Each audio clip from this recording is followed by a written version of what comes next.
The phone was still warm in my hand when my legs gave out. I don't mean that metaphorically. I mean that my knees buckled, the kitchen wall caught my shoulder, and I slid down the cold tile until I was sitting on the floor among the cat's water bowl and a stray grocery bag, staring at the ceiling fan turning its slow, indifferent circles above me. My name is Margaret Elaine Coburn. I am 63 years old. I had worked for 31 years as a school librarian, raised my son alone after his father walked out when Daniel was 4, and I had just been informed by that same son, in a phone call that lasted less than 3 minutes, that he had sold my house, sold my car, and that I had 2 weeks to find somewhere else to live. He called it a wedding announcement. He said, with a cheerfulness that I will never in my life forget, "Mom, Sarah and I are getting married. We found the most gorgeous property in Asheville. You're going to love it. Oh, and I sold the house. And the Honda, we needed the capital. You've got 2 weeks. Love you." Then he hung up. I sat on that kitchen floor for 45 minutes. The cat came and sat in my lap, and that was the only kindness the universe offered me in that hour. I want you to understand something before I continue. Daniel was not a monster. He was not, in the conventional sense, a cruel person.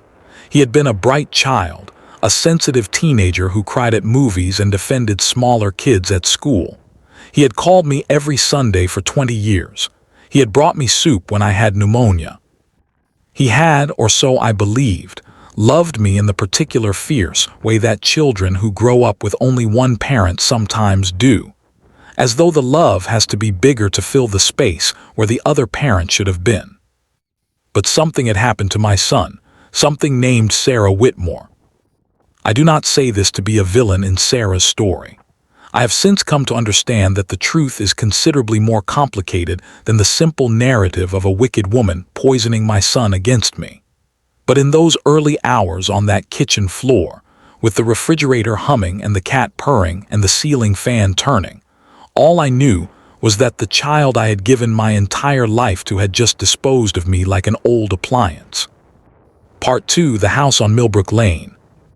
The house was mine. Let me be absolutely clear about that, because Daniel's version of events, which I later learned he had been telling people for months, suggested it was a family asset that he had a right to liquidate. It was not.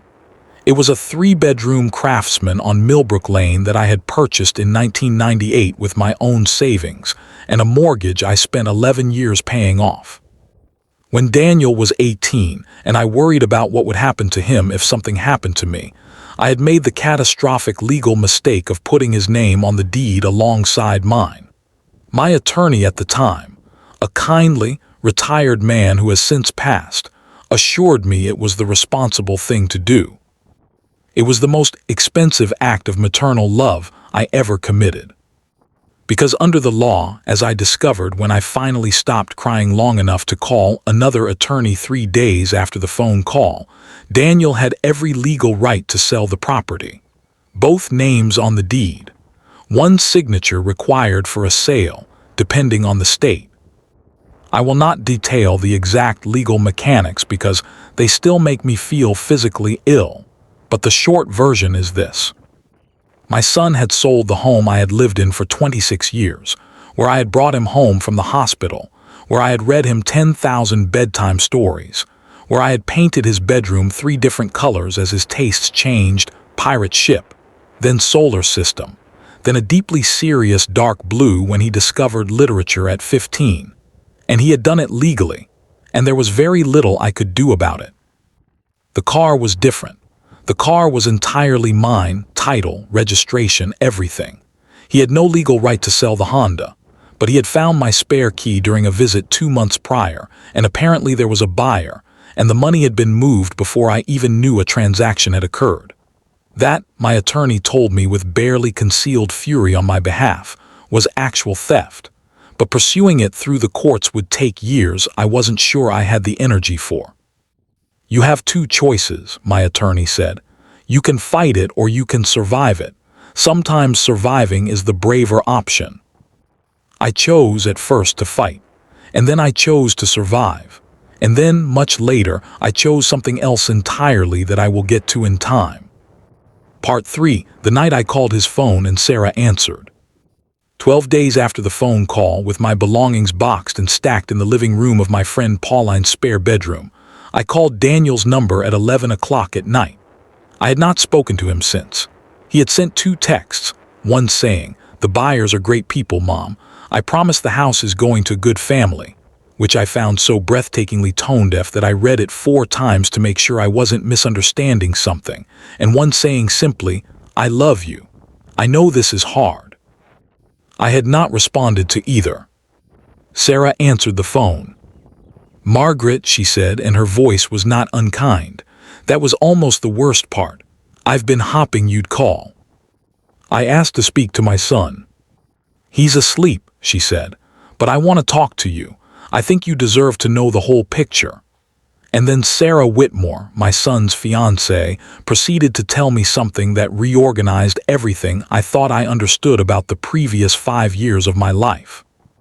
She told me that Daniel had been in serious financial trouble, that a business venture he'd started in 2021, one he'd hidden from me entirely because he was ashamed, had collapsed spectacularly and left him nearly $400,000 in debt.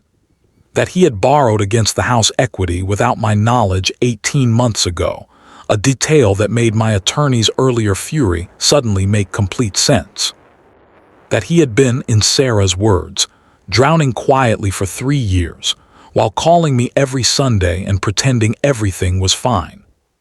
She told me that the sale of the house and car was not a casual cruelty. It was a desperate act of a man who believed he had run out of options, that the property in Asheville was actually purchased through her family's money as a fresh start, that Daniel had convinced himself, and this is the part I have spent the most time sitting with, that I was resilient enough to handle it, and that I would land on my feet because I always had. "He thinks you're the strongest person alive," Sarah said quietly. "He used your strength against you without meaning to." I was quiet for a long time. "That," I finally said, "is the saddest thing I have ever heard." Part 4. Pauline's spare bedroom, and the book I started reading at 2 a.m. Pauline Acaffer has been my best friend since 1987. She is also, as she reminded me repeatedly during the 4 months I lived in her spare bedroom, deeply impractical about storage, an enthusiastic but chaotic cook, and a woman who wakes at 6 in the morning to do exercises that seem to involve enthusiastically stomping on her own floor. Living with Pauline was simultaneously the most exhausting and most healing experience of my adult life. She was furious on my behalf. She was furious in the particular way that truly good friends are furious, not the kind of furious that makes things worse, but the kind that validates everything you feel without letting you marinate in bitterness until you drown. She called Daniel names I won't repeat here. She also, 2 months in, gently suggested that I might want to consider speaking to someone professionally, because she had noticed I was waking at 2 in the morning and sitting in her reading chair with a lamp on, and she was worried. She was right to be worried. But what I was doing in that chair at 2 in the morning was not falling apart. I was reading. Specifically, I was working my way through every book about forgiveness I could find, not because I was ready to forgive, but because I was furious at the concept and I wanted to understand exactly why. When you pick a fight with an idea, you should know your enemy. What I found, page after page, was that forgiveness is not a gift you give someone else. It is a gift you give yourself. The person who receives your forgiveness may never even know it happened. Daniel would not need to apologize, would not need to understand, would not need to change for me to forgive him. Forgiveness was not reconciliation. Forgiveness was simply the act of putting down a stone you've been carrying until your arms give out. I was not ready to put the stone down, but I was beginning to understand what it weighed. Part 5. The wedding I was not invited to. Daniel and Sarah married in October in Asheville, on the property purchased with her family's money and the proceeds from the sale of my life. I know this because Pauline saw the photos on Facebook. I had deleted my account, and described them to me in what I can only call agonized detail, because Pauline is constitutionally incapable of withholding information she believes is important. The photos showed my son in a linen suit, grinning wider than I had seen him grin in years, standing in front of a white farmhouse wrapped in autumn ivy. He looked happy. I want to be honest about what I felt when Pauline told me this. I felt grief so deep it had no bottom. I felt rage that still, even now, flickers at the edges when I'm tired. I felt, underneath both of those, something smaller and more complicated, a kind of terrible relief. Because if Daniel was genuinely happy, if this catastrophe had been his drowning man grasping for air, and he had finally broken the surface and was breathing, then at least the wreckage had served some purpose. At least something had been saved, even if it wasn't me. A mother's love, at its most ruthless, will accept its own destruction if it means the child survives. I hated knowing this about myself. I also could not unknow it. Part 6. What Rose from the Ruins. I found my apartment in February. A small 2-bedroom on the 3rd floor of a building near the botanical garden, with a bay window that gets afternoon light and enough room for my books, which Pauline had lovingly transported in 17 boxes when I moved in. The library job had me start working extra hours, and I put the money in a new account with only my name on it. A lesson learned, late and painfully, but learned. In March, Daniel called. It was a Sunday, which felt like the only honest thing about the conversation. His voice was careful and small in the way that his voice used to be when he was 8 years old and had done something he knew was wrong. He did not apologize in a speech. He said simply, "Mom, I'm sorry. I know that's not enough, I'm sorry." I did not tell him I forgave him. I was not there yet. I told him I loved him. Because that was true, and because love and forgiveness are not the same thing, and because I had decided that I would not lie about what I felt or pretend to feel things for his comfort that I had not yet reached. He cried. I stayed on the phone. The Sunday calls after that resumed.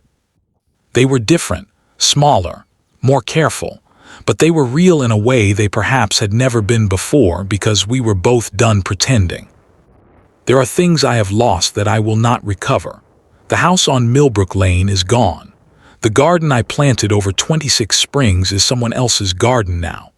The corner of the master bedroom where the morning light came through at a particular angle and made the whole room feel like the inside of a painting, that is gone. I mourn it still, and I expect I always will.